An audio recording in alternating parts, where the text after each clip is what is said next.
Hi, everyone. I'm Stephanie Lane, and I have been getting this question a lot. A lot, so much that it actually started to annoy me because when something keeps coming up, it's something to talk about. And there's a couple things and reasons why I didn't talk about this is because I have gotten shamed quite a few times from other people for not wanting their dream, not wanting their American white picket fence, big old house dream. Because I came in and I was like a threat to their beliefs, to their system, to what they believe is the right way to live. The right way, which absolutely is not the right way to live. It's just been the American way and the Canadian way for way too long. But first, let me tell you a story. Okay. And if you're watching, tell me who's here, say hello. Or if you're watching the replay, please do hashtag replay. My name is Stephanie Lane. I am a feminine leadership mentor, and I guide women to really awaken their soul into their feminine energy. And I've been doing this work for about 4 to 5 years now. My husband is a branding expert, graphic designer, online marketer, super brilliant dude. We have been doing our own business. It just got really windy here for a moment. We've been doing our business for about 2 or 3 years, and Andrew's been doing it for about 10 years before all this happened. In July of 2018, so 2-3 months after we had gotten married, our house flooded. And I mean, really bad way. Flooding, ruining the carpets, all this stuff. And what ended up happening was a lot of energy, a lot of shifting. We had to completely evacuate the apartment. It was unlivable because of the flooding. And then what we ended up finding was lead and asbestos in the apartment. So it was really toxic place to live. And we found ourselves without a place. And you know, when you ever have those times and those moments in your life where everything goes wrong? Well, that was that time for us. Everything was going wrong. Nothing was working. Nothing was happening. And we had this pride in ourselves. That's the ego, right? That we're good people. These type of things don't happen to good people. This doesn't happen. How crazy of this actually to happen to good people? Well, bad things happen to good people all the time, as we can see and as we can feel. But what happened was we ended up leaving the apartment and we had to downsize significantly in a weekend. And shout out to my cousin Jason and to Meg and Ryan McMillan for coming in and helping us move and unpack our stuff. I've never gotten rid of that many things in such a short 2-day window. I mean, clothes were just getting thrown into the Goodwill pile. I was getting rid of everything because I didn't know where we were going and I didn't know where we were living. I just knew we needed to get a storage unit. And then a bunch of other stuff happened, which was absolute terrible. That sucked at the time. But I'll tell you this, I'm very grateful for those moments. I'm grateful because it taught me to sweetly surrender and to embrace the humor of the universe, because the universe is absolutely hilarious at times. It will give you this lesson that you're like, are you freaking kidding me? You're having me do this at this moment. And it's one of those things where they say, in a few years, we're going to laugh at this. Well, guess what? I'm laughing at it now. So that's our story. What happened, though, it catapulted us into this incredible adventure, this wild adventure of traveling all over the world for almost 2 years. We got to go to Bali. We got to go to Mexico. We got to go to Canada, British Columbia, Alberta, to the East Coast. Like, it just was incredible, all places we got to see. And we're going to continue doing this. I don't see us stopping with this lifestyle. And I want to give you some tangible things of what I learned from this process. What I learned is, number one, we have way too much stuff. Way, way, way, way, way too much stuff. I mean, Marie Kondo, she tells us we have way too much stuff. From clothes to little gadgets to little things, like just incredible how much stuff we have. And as we have traveled and gone to location and to place, what has happened is I have to constantly purge. I can only have things that bring me true joy. And if things start to get worn out, I have to get rid of them.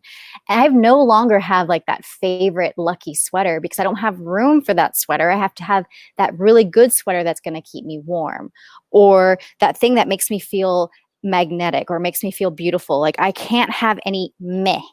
Do you guys have any of that stuff that's kind of meh in your wardrobe?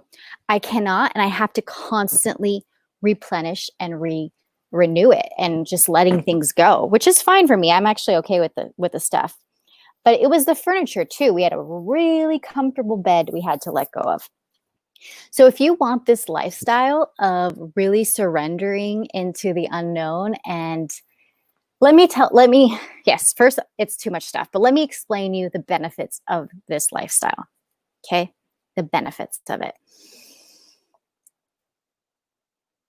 You get the unknown. You're delighted and surprised by each day. You are actually someone's dream. So we do Airbnbs, but then also we rent and sublet from people. If people are out of town or they can't be at their house, we basically cover their rent or cover their mortgage. It helps support them so that they're not paying double rents, or they're not, having a place that's completely vacant. So we're someone's dream. Also, we get to explore. We get to go to cool places, cool locations, brand new environment. That's absolutely incredible. One of my favorite things, like right now we're in Encinitas, we're 3 blocks from the beach. It's absolutely gorgeous. After I record this, I'm going to go to the beach. But the spiritual component that I absolutely love is I see the beauty in every day. And I actually get to surround myself with a new surrounding, with a new environment, a newness. That newness is the biggest game changer for me. Rather than being like, okay, I have my structure. I was actually with my friend last week and she's like, don't you miss your structure? Don't you miss like your habits and your little things, or like your little nook? And I mean, I pack my blanket. I have a special pillow that comes with me. I'm okay. I actually like this freshness, this newness. Around 4 to 6 weeks is when I start to get restless. I'm like, okay, I'm kind of, over this place. I'm over the kitchen. I'm over this whatever. I'm ready for this new, fresh change and new, fresh environment experience. And Andrew is the same. It's this flexible living. This deep, deep, flexible living. If you are a control freak, I don't recommend this lifestyle for you because there's a lot of surrender. For example, I woke up one morning. So it was a Thursday. We were supposed to check out on a Friday at this place. And I had confirmed with the woman that we were going to check out on Friday. But for some reason, the communication just got, which it does. And I woke up that morning thinking, think we're leaving today. Like I felt it. I felt we were leaving. I was like ready. My soul was ready to leave that place. And I had written something for a client. I closed my computer. And as soon as I closed, she was walking up the stairs and she looked at me and she's like, okay, we're ready. And I was like, today's Thursday. And her face completely turned white and couldn't believe the mistake she made. But actually it was a grace from God, a grace from the universe, because I was like, actually, I'm ready to go. Yeah, let's go. And it was perfect. We could be flexible. We made a couple calls. We found a place and we were there for quite a long time. It's you finding your flexibility, being like that palm tree, being like, okay, we're going to go here. We're going to go there. I guess we're doing mountain living. I guess we're going to the city. It's absolutely wild because you are seriously delighted by the universe, delighted by by life and what is presented to you. And let me know if you have any questions. What are some of the setbacks? We do have storage, which I know some people are like, when I tell people that I have storage, they go, oh, okay, that's good. No, why is storage all of a sudden a rite of passage of it being good? I actually think storage is not a very good thing. You're paying for something and it's a pretty high premium constantly, but there's a lot of sentimental items and also items that we had gotten from our wedding that I decided to keep there. A couple of the setbacks. So the control, sometimes the internet doesn't work. Sometimes the bed's not comfortable. You know, you can find some weird sounds that certain places have. They have like sounds that really can bother you. But I haven't found many. All the benefits have been from me going, when we could, go to yoga studios and make friends, or go to a coffee shop and meet people, walk around, meet with people that I'm friends with on the internet that I get to meet in person. Like this has truly, truly happened. I've met people that on the internet that I got to meet in person. It just solidified our experience, solidified our relationship. And it's that spiritual involvement of you diving into your trust, into your surrender, and into having more fun. Because we're not supposed to. Back a long time ago, we would travel from place to place and we would not stay in a certain place. But now we like grow our roots down to the ground. We fill up our garages with a bunch of crap. We get all the books. We get all this jewelry. We get all these things, this density, this dense stuff of holding us down, holding us down. And I would rather be that free spirit. And I know it sounds as super hippy dippy, but simple living is the new way to live. Simple living. When you can find the little things that make you happy, find the little things that bring you joy, that's all you need. You don't need all the other crap.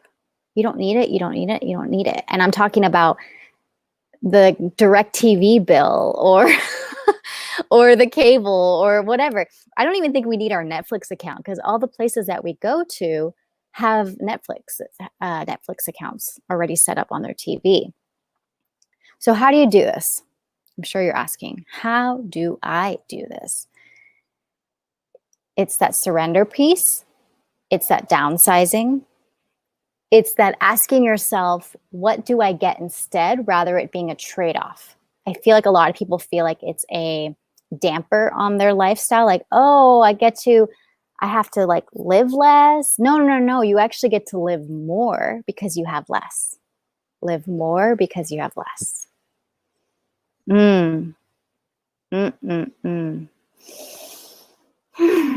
What else? Okay, I'll give you some strategy things. On Airbnb, if you book 28 days plus, there's usually a 20 to 30% discount that you get at the places. Also, there are, so you can get that discount there. You also can go on to, what website is it? VRBO. But my favorite is asking friends and family. I posted on Facebook. You can go into like a community group page, ask, see if anyone is available.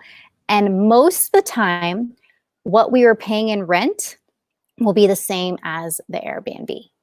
But we actually get somewhere that's nicer with more upgraded appliances, upgraded everything.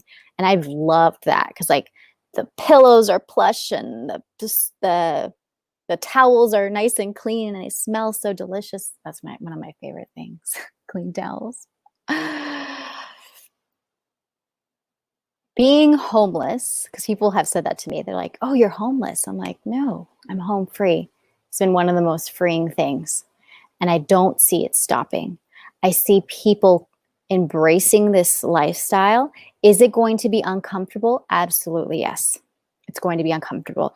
You're going to have to get rid of a lot of physical and emotional and spiritual baggage, because the way that everyone else has been living for the last 100 years isn't working anymore. People are feeling more unhappy, more weighted down by this. And so when you get to be free and have fun and explore and see new cities and see new places and meet new people, that fulfills your soul. That fulfills your purpose. And that makes it so much more worth it. And if there's any questions, just post them on this video. I'll give you some guidance and support. Insurance, usually Airbnb covers it. What else? I'm trying to think what people have asked me.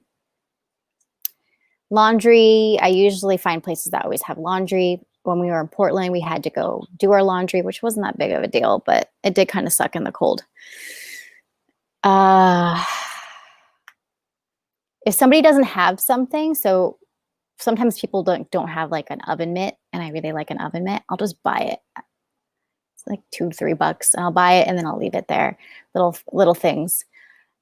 But practicing non-attachment. Super practicing that. And that's all I have for right now. I'm sure there's more as it comes up. And obviously there's things with budgeting and whatnot, but I don't see this lifestyle stopping. People want this lifestyle. They want this freedom. It's really beautiful. It's so freeing and it's simple. All right. Take care.